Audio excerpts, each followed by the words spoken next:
Travis. So you said you went to the bank today. What's going on? What's going on with that? Oh yeah. Basically, I got into a car wreck. Oh God. What's up? Oh God. Yeah. Yeah. Are you okay? I'm okay. Unfortunately though, I had to part with my 9-year companion, my Toyota Corolla. So. Oh yeah, I remember the old Corolla.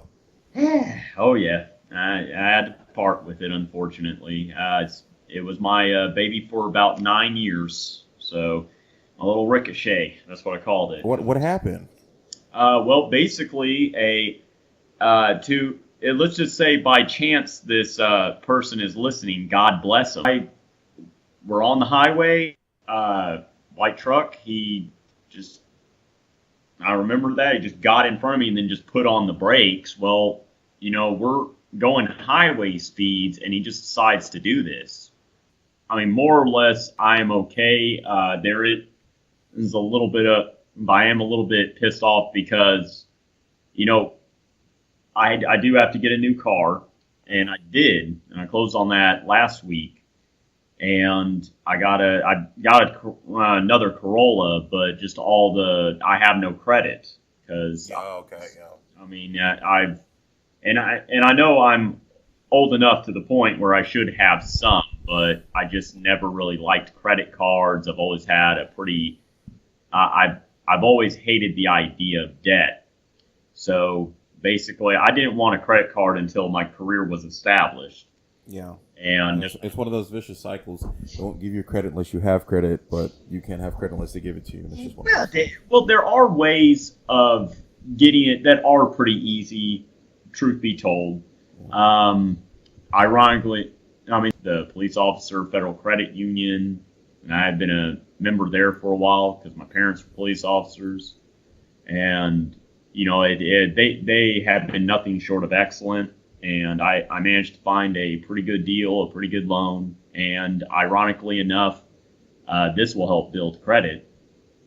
Coincidentally enough, this will help build my credit. So I got the car. I have yet to find a name for it, but so far I'm able to afford the payments. I'm able to get to work, so problem solved. And yeah, everything's okay. I'm still walking around, I'm breathing pretty easy. I've got my first phase test in about 2 weeks, so wish me luck.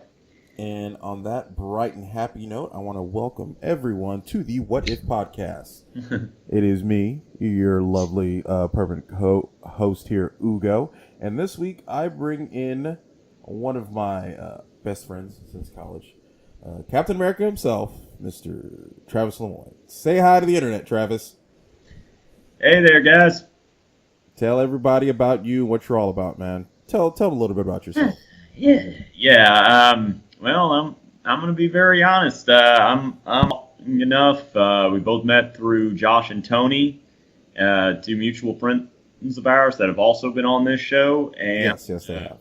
What's up? Yeah, they have. Yes. Everyone remembers. Josh was the inaugural episode, and Tony had one of our episodes with superheroes, and I believe he was on another one, but I can't remember. Who knows? I don't know if Josh was on another show, but I do remember that another person, my buddy and brother from another mother, like all these guys here, Alex was on another show, and yes, he was. I met, when you guys were talking about magic, and I met all these lovely gentlemen when I was in college. That's Travis. So after college, what happened with that after college? Well, you know what? Bottom line, we graduated kind of not in the best economic time, and I had a criminal justice degree in Texas, which I found out in the midst of a depression and was not worth too much, and I thought that police agencies would take it, but I found out way too late that a lot of police agencies don't like college kids. They wanted ex-military or a lot of workforce, so I kind of bounced around. And that's when he joined the Super Soldier program. I wish I could say they offered that. I would have volunteered in a heartbeat. I mean, look at me. and I got my fill of it. Yeah, yes, you did. Yes, you did. So Travis, so what are you doing right now then? Because I know you talked about, how you go on tour. People probably think you're calling from Afghanistan right now or something, but no. Tell them what you do right now. Unfortunately, I never got to go to Afghanistan. Unfortunately, I never got to be deployed.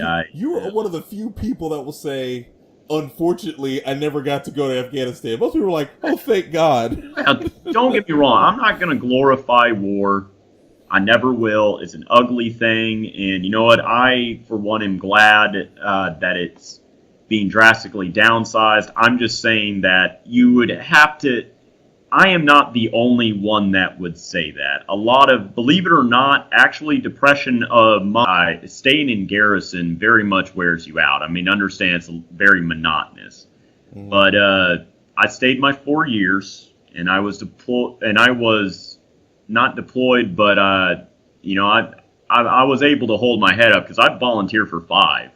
All right, that's great, Travis. Not much. I guess you've been working on and off this week. I know you've been busy with work and everything. Me myself, it's been a pretty rough week. What happened? We have a client. The client was one of the workers for the client wasn't able to come to work, and wasn't able to come to work for like a week. And she told us this the day before she wasn't able to come to work for a week. And we told her, because your worker only makes like minimum wage and it's only for a week, it might be difficult for us to find someone to replace her on such short notice, but we will try. We tried. We could not find someone who would only work for a week for a minimum wage. That no one worked for her for a week, even though we told her when we started with her, hey, if someone's going to take off or if you need a replacement, because we can't just pick up someone off the street. This is medical stuff. They have to get background checks. They have to get training. They have to do all of that before they can start working with someone. So we can't just pick up someone off the street. So with telling her that, we told her it's going to take some time, and we just don't have people sitting around not getting paid, doing nothing, waiting for a job. We don't have that. So because of that, she called the state, and so now the state is coming and investigating if something's wrong. We'll be okay. But it's just stressful because they go out of their way to find stupid stuff like, oh, this wasn't signed correctly. This isn't that legible kind of stuff. And it's just like, really? And it's just really stressful because if they quote unquote find enough infractions, they can shut you down. I believe you. That's just what's going on right now. To the subject at hand, friends, countrymen, Romans, lend me your ears. Now, this week, remember, I've told everyone that they can submit topics for what if topics for us to go over. And my good friend here, Travis, submitted actually one that I thought might be interesting. So, Travis, I'd like for you to present to the people what your what if topic was. So, Travis, what you thought would be a great topic to have on this podcast? Well, I'm a big history buff, but I enjoy it, and very much, and so I just said, hey, we're all in the spirit of what if. I enjoy the program, so I just decided to ask, what if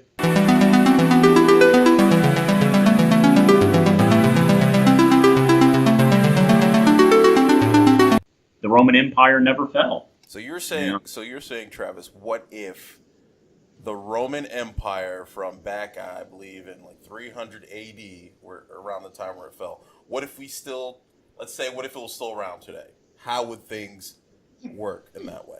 So Travis, I'm going to let you take the reins on this one. I can, I did a little research on it and stuff like that. So lead us up to, because what I like to do is somehow analyze what happened and what part of what happened maybe could have changed for it to happen a different way. So the Roman Empire was around. So what caused the fall of the Roman Empire, Travis?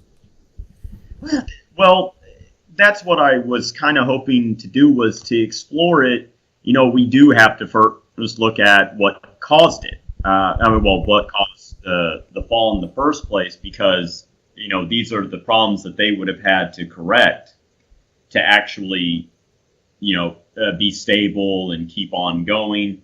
And honestly, throughout all the things that I looked up, the main culprit, they talked about, there's that expression, barbarians at the gates. Yes, the Gauls and the Goths. Yes.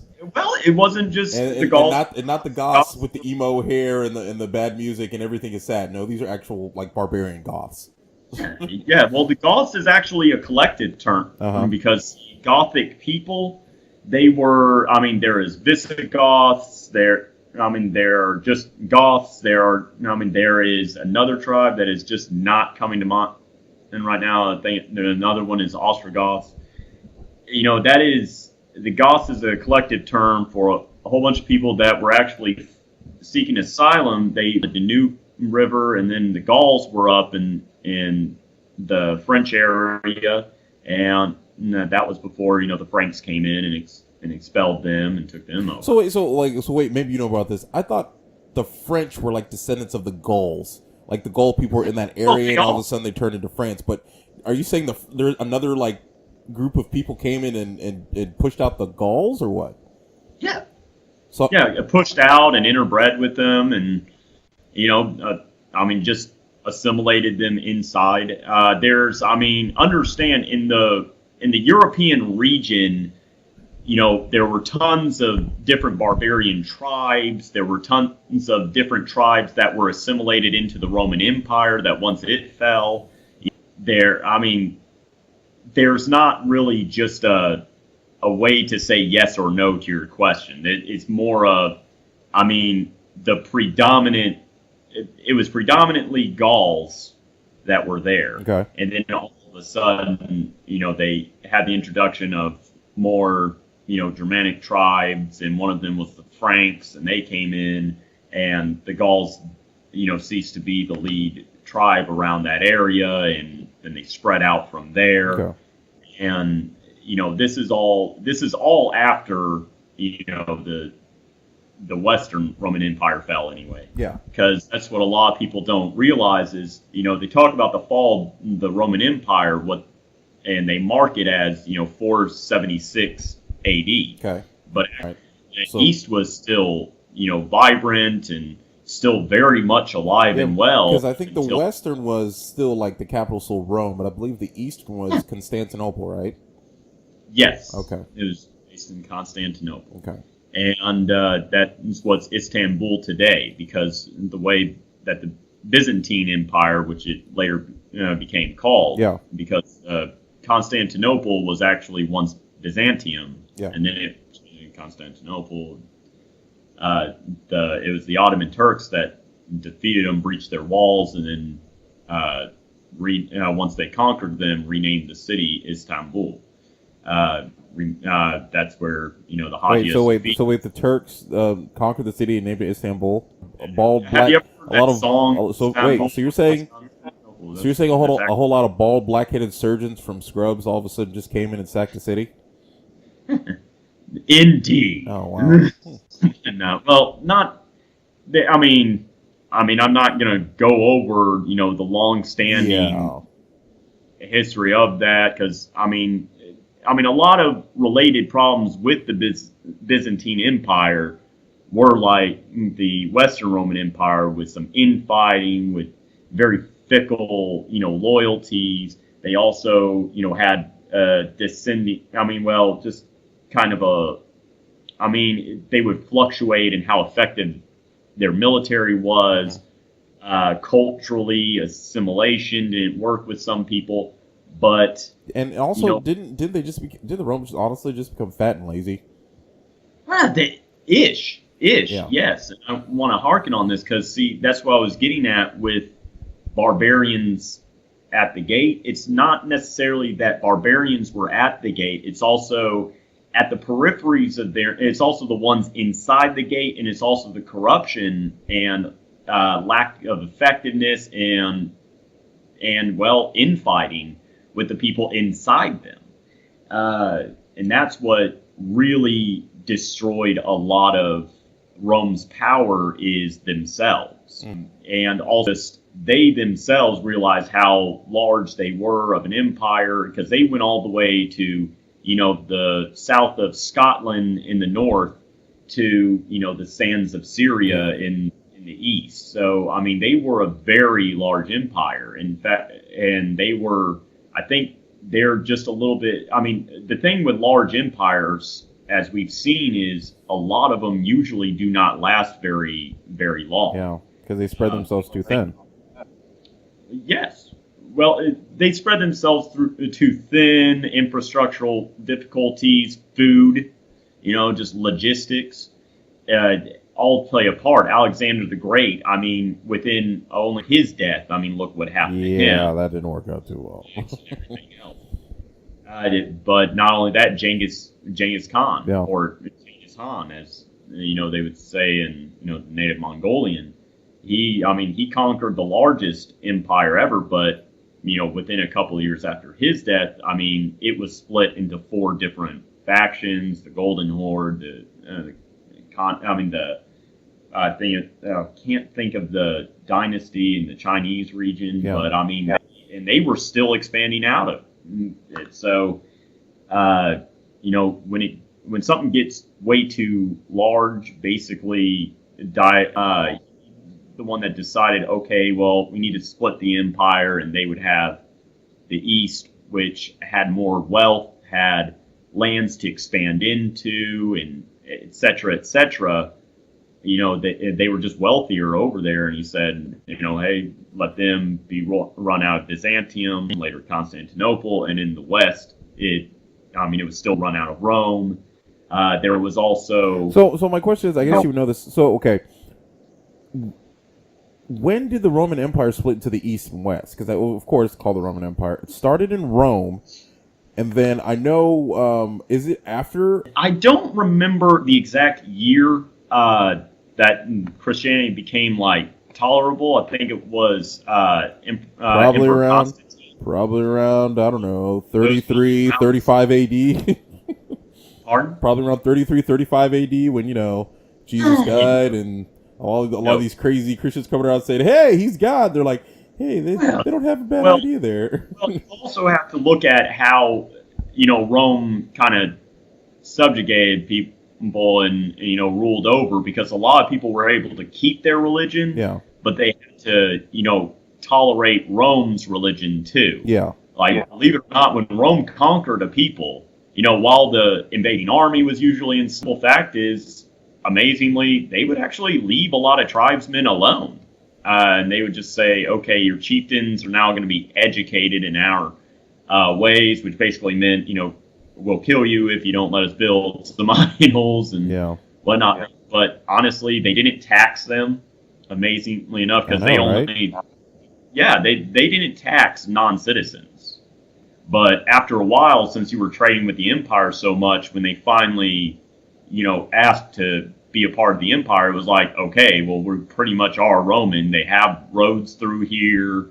They've given us X amount. I mean, we pretty much are Roman. So, yeah, we just have to each year contribute so much. And even though they never got taxed, they would still pay an annual tribute. And to answer your question, I think it was around 280. I think it was 285, 86, where they decided to split the empires. So, Rome had been around for a while, about 300 years. So, so that's what they did, split it, but why? Why did they just keep it as one? Why did they split it? Because it was too big. Okay. More or less, that's just the best. That's the long and the short of it. I'm not going to go into the politics of each emperor because, in the Republic, because, you know what?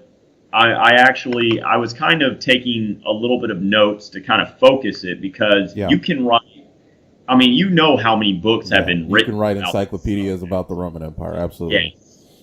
Yes, absolutely. And they already have. I'm not saying that we're conquering any uncovered ground here. Mm-hmm.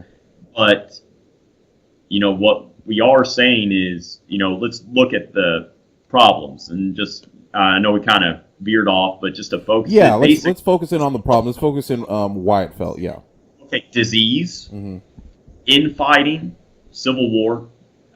There was also just lack of. They didn't have the most effective accountability system. They sponsored a lot of assassinations, infrastructure. How how they later started taking in people.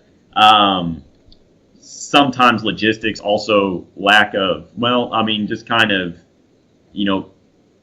I guess you'd say they were at their best when they were expanding, but when they stopped, they weren't always the best.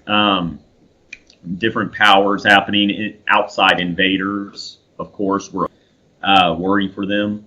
And, just those were the things that really they would have had to work on. And also different religious strife and things of that sort. Also military tactics and whatnot, they would have had to work on at least a little bit.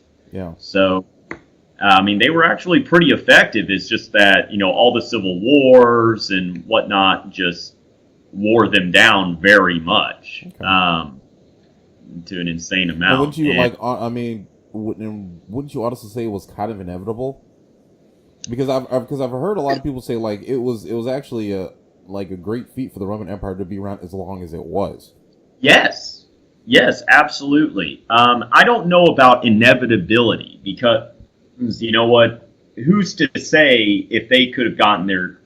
We're already observing the hypothetical. If they had gotten their, stuff together, could they have, existed, and what would it be like today? Yeah. Because you know what? Here, I agree with the notion. In fact, I even kind of made some notes, and I just figured, well, it's very unlikely that they would have been able to exist into the modern day. Mm-hmm. We've seen, granted, you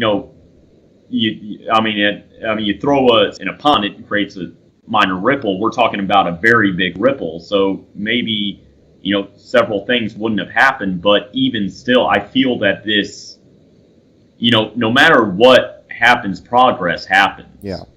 And people, are not always tribal, but sometimes they are where it counts geographically. Different people bond and have a collective us against them, or just collective this is what we value, social customs, norms. I think that eventually the empire would have had to break up, and whether it be peaceful or war or what it would have looked like, go ahead and call myself, an expert and say this would have happened, but yeah, but that's what this is. So if the Roman Empire did fall after whatever the being sacked by the Visigoths, things like that, like how do you what do you think would have happened? Would they have said, all right, we're not expanding anymore, we're just gonna protect what we have and try to bring up what we have right now instead of expanding? What do your personal opinion, what do you think would have happened? I actually would argue counter, because as bad as this sounds, well, you do have to understand, way back when, in times of antiquity, it wasn't this, people have a romantic notion of, the past. It wasn't. It was very brutal and crude and whatnot. It wasn't orgies every day? Well, but that was the patricians that usually had that, not the plebeians that had that. And while they did, whoa, stop. Now, we ain't no book reading crowd here. You got what's a patrician and plebeian? What's going on here, man? Well, you know what? This actually kind of bleeds into the political, but plebeian. You've heard that term. If you listen to that Sepultura song, refuse, resist. They have that line, pleading the plebes. Basically, that's for, in Roman society, that's for people who are not of nobility. They're not in a, certain social stature. Okay. Farmers, soldiers, merchants, whatever. Okay. Basically, people who have ever so many Roman currency, people who have a horse, who have estates, who have social standing, or are generals, stuff like that. Those are in politicians. And actually, something interesting, the Romans, actually, their politicians were usually their generals, because that's also another weakness, sometimes strength. They luck like anybody else. Is the Romans believed that if you were a good politician, you'd be a great general too. That's more or less Julius Caesar. No, that's awful. That's awful. well, you can't necessarily argue with the logic that if I you can't can argue with the logic, but summon people to you you politically, can't argue with you the should logic, but logically be able to military. But I do agree, being in the military, that is damn sure not the yeah, case. because like history now, of course, they're Roman, so us looking at them is history. But history has taught us, being a politician and being a general usually don't mix, type of things. Not always. Yeah, No, they don't. There are exceptions. yeah, of General course. Washington, Zachary Taylor. In American history alone, and of course, if you look at European history, Napoleon. Goddamn, you have to. I mean, you do have to. Say you can't be. I guess you can say you can't be. Just facetious. It never works. It sometimes does. For the most part, in my experience, it doesn't. Okay, you have to have common sense. You have to be able to, understand the tactics of the day. Now, luckily, they had some really good ones, some really good generals and consuls and governors that were actually good enough that they'd stay in their station, get to read the people, the tribes that were subjugated but not full citizens yet, et cetera, et cetera. But here, just getting back to, that did they have public orgies? Yes, if you go to Christ, what is the name of the town? It's outside of Sorrento. I've been there before. Pompeii. Pompeii. Oh yes. If you go there, also talking about Julius Caesar.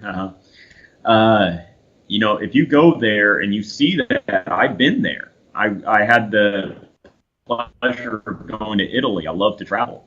And I've been to Italy before, and outside of Sorrento, you will see the remains of Pompeii. And some of the drawings you will see is, men with, gigantic, phalluses. Mm-hmm. And that Romans were very big into celebrating a holiday of, basically fertility. Yeah. And so yes, they did have these. Nero, goddamn, they pushed that. Yeah. Not just them. So let me present to you. Let me ask you this: if the Roman Empire continued, how would that have affected the Dark Ages and maybe in that the Renaissance? Do you think? Well, the Renaissance had means like rebirth, restart, and it was reinvigorating. Ironically enough, for the observation of Greek in ancient Roman texts, and then they brought in the architecture, the technology. Florence was the birthplace of it. It's because it had a lot of money from their dyers and their trade. And some argue that the Dark Ages weren't as dark, but I think that a Dark Age of sorts would have come no matter what, because just in my notes, I'm just of the opinion that the Roman Empire, I'm going to go ahead and say it would have, no matter what we argue here, I think it would have eventually fallen, and no matter what would have happened, both halves would have fallen, and no matter what, there would have been a dark period of, you've seen what happens when countries just newly become independent. It can either be very good, like Slovenia and the Czech Republic and Slovakia, or it can be very bad, like say, Liberia, Jamaica, South Sudan. Sudan, what is it? Travis, are you saying when the black countries become independent, bad things happen, but when the white countries do, bad things don't? No. Well, I was also gonna, go into the Middle East. Yeah. Asian countries. Hey, it happened here too. Hey, it happen here too. That's because true. We had the Whiskey Rebellion, we had the Civil War, mm-hmm. And the Civil War happened 80 years after we became independence. So, and every new nation is going to have growing pains and things are just going to happen. Absolutely. Well, my one thing is okay. So I'm guessing the language, or I guess the main language of the Roman Empire was Latin. So would the question be today, would we be speaking some form of Latin or Spanish? Or would we still speaking English? How would that go? Well, allow me to transition into that, because, see, in a lot of ways, let's just be clear about something. In a lot of ways, the Roman Empire does live on. Okay, our language has a lot of romantic influences. Our alphabet, a lot of the diction that we use. Hey, he's an amiable person. That is based off a Latin word, for example. We still use terms in law and in legal and scientific diction like quid pro quo. This for that. So in a lot of ways, it did stay, but I mean, right now, to answer your question, I think that there would have been a small dark age, and I'm under the assumption that I think that eventually it would have fallen, and it probably would have coincided with with Constantinople falling.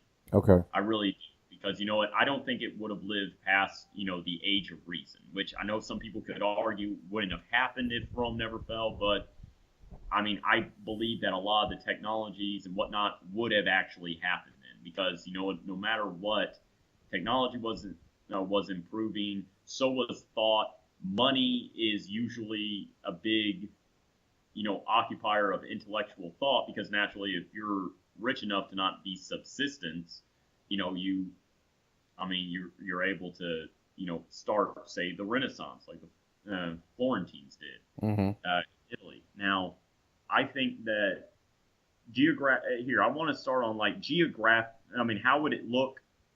It would probably be like anything else in art. It would probably be reflected as just a general mood of the people. I think that they would have had to fix those problems that I say. Okay. The disease that went in devastated the population. There was plague of Cypresian, I think it was called, and that happened around the 300s. They would have had to. Rome was rife with disease, because even though they had public baths for a lot of the patricians, a lot of the older people, and public bathrooms. I mean, they did everything out in the open because, number one, there was a big assassination. Romans looked at assassination as just shit happens. Must be a Tuesday. Shit happens. Hey, you know what? Caesar's down. Yeah, must have been a Wednesday. I mean, look, if you're over there, tilling a field, it really doesn't matter who the guy over there is killing, as long as they ain't going through your land, with a whole bunch of legionnaires. And, the Italian peninsula looked at themselves as,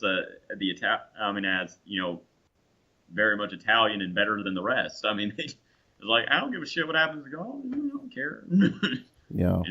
Yeah, that's what you're saying. I mean, Romans, a lot of them cheered Romans for Roman, and actually cheered that in the schism, which I'll get into later. But they would have had to take. Let's just assume that Rome actually did have a lot of apothecaries and whatnot. Let's just assume that they started learning some of the coping mechanisms. They didn't. I mean, they just covered up the blood-soaked ground of the Colosseum. So, like, Rome itself was like full of disease. Yeah. It didn't matter. I mean, a lot of gladiator matches were to first cut, but I mean, there were indeed people killed there. They killed animals there. All that blood on the ground. Blood is very. Yeah, it's a pathogen type of thing. It could be a vector. Absolutely. Yeah. Getting on people, it's back then. It wasn't necessarily the most sanitary. And all that fucking. I mean, come on, it can't be that sanitary. Not just that. I mean, it's also logistics. Look at how in the ancient world. I mean, you see how difficult. I mean, you can imagine how difficult it is to move in, grains shipments and whatnot. If ever there was a drought or, a loss on, the return on the soil, which there were periodically, like some farms even, their populations even left during times of drought. Yeah. What would that do to the city? I mean, what would that do there? So, riots and, they also had their political intrigues. So let's just stick with disease. They would have had to find a way to, I don't know if vaccinations would have been a viable option, but they could have at least had, I don't know how they would have changed that up, but they would have had to find a way to quarantine. They could have done that. They if they had focused on that more than internal infighting, maybe they could have found logically not necessarily a cure or vaccination. I mean, that was obviously very, very much down the line, but they could have at least found a way to quarantine. They could have, I don't know, maybe tried to find a way to keep waste away from the river. They could have found different ways of sanitation, etc. Which made public baths free. If they had, believe it or not, just simple bathing. Yeah, was a challenge back in the day. Hands, as we know today, kills most of most vectors and had they had a system where they could have done that, they could have kept up their population. And I say that because that affects their military recruiting down the line. That affects how many people need food down the line. Yet again, logistics. So let me ask you one more question then. Yeah, go ahead. As we talked about before, the Roman Empire wasn't the largest, and it wasn't around as long as it was, and it was kind of really dirty going on. But so then my question would be, why, and no pun intended, why is the Roman Empire so romanticized? Well, you know what? Because compared to the rest of the world at that time, it was the light. It's as I said. Bottom line, it was a very, the Dark Age was just called the Dark Age because of the political anarchy and everything else and whatnot. But it was like that before. You just had a whole bunch of tribes without much technological advancement, without much civilization and manners and antiquity and learning and artistic expression, just, killing each other for, subsistence. And, that's Rome came out of that. Rome came out of this, and it's as I said, once they conquered a people, as bad as the initial sacking may have been, they left you alone. They left you alone. They allowed you to be part of this big trade empire, and they learned and incorporated the arch from the Etruscans. They built aqueducts, which allowed you to irrigate, crops and hold water, and they had baths, and they had these elaborate stone statues. The Flavian Amphitheater, otherwise known as the Colosseum. It was a marvel of the age. They have in Rome today, and I stood on it, a bridge that the Romans built that's 2,000 years old, and it's still got cars going on it. Wow, that's architecture. That is some sturdiness for your ass. Yes. Hey, that bridge that collapsed in Minnesota in 2004 was like what? That was not built by the Romans. No, it wasn't, and it was like 10 years old, and it fell apart, and with modern technology. So, you get the rest of the world compared to this place of marble steps and gold statues and dealing in silver and with people that are able to be fed. They have this amazing military at the time. You were proud to be a Roman. And while they were human and had their human darkness, of course, like everybody, while there is always a seedy underbelly to every single kingdom, or in this case, empire, they were. The movie Gladiator. You heard him say that. I've been around this world. It is cold. It is black, but Rome is the light. Yeah. And it's just that damn simple. Okay. They were just very big, and plus that, let's face it, you identify with things like you, and a lot of influences of English came from them. Codified law comes. A lot of that comes from them. Just a lot. They had a thing about innocent until proven guilty. A lot of terms we have come from them. A lot of people that came, that first, established the United States of America had European American background in them. And aside from people in Norse countries, Western Europe, who are they ruled over for stable wise for the, for the longest time. So that looked like them. Yeah. So you have, I feel that that's a big, romanticized, reason is because they just had that's when you got all this poetry, these theater, these murals, this architecture. It was just a very good break from, well, the fact that life sucked and then you died. Yeah. Okay, so wrapping it up here, what are your final thoughts and everything? Oh wow! We're done. Oh wow! Yeah. Well, I just think that it's probably not the most exciting one, but I just feel that if they had expanded, if they had adopted a strategy of expanding, they could have maybe kept down some of their civil wars, and they could, and that would have been able to supply enough men to actually conquer a few of the enemies that later conquered them. And if they had kept true to, Republic, maybe that would have still steered people into the nation state. The first nation state was Spain. A lot of its modern day borders were Hispaniola, as it was called then. They probably would have been established, as would Italy. We might have even been able to keep the Islamic Moors from conquering a lot of Spain. May have even brought them into conflict with the Mongols. Borders would have been changed, and who knows? Maybe they could have been the first ones to the U.S. Maybe they could have, but I don't know. They weren't. They looked at naval warfare and the Navy as kind of like, you're not the Army. Yeah. Yeah, foot soldier. Okay. Well, Travis, where can the audience reach you if they want to get in contact with you, man? Well, I have social media, but I do want. But I would be.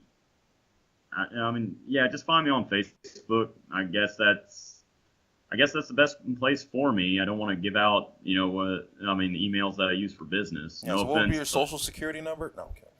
Yeah. Yeah, I don't know. You first, Hugo. Yeah. You first. Yeah. Okay. No, Just quid pro quo. Yeah. Quid pro quo. Quid pro quo. So just find you on Facebook, huh? Yeah, sure. Okay. I guess I don't have a Twitter. I don't have any of that. I would. Well, for those of you listening, if you want to reach the What If Podcast, you can find us on YouTube. Just search the What If Podcast. We are also on SoundCloud again. Go to soundcloud.com/thewhatifcast. If you want any other, like Travis did, he was actually one of the first ones to email the show. Any questions, thoughts, concerns, suggestions, ideas, just email us at thewhatifcast@gmail.com. That is thewhatifcast@gmail.com. And also, if an email is too formal for you and you just want to get it at me at 160 characters, you can tweet us at @the_whatifcast, or you can follow us, like us on Facebook. Just go on Facebook and search What If Podcast. So it was great talking with you, Travis. I'm so glad you came on to my show, man.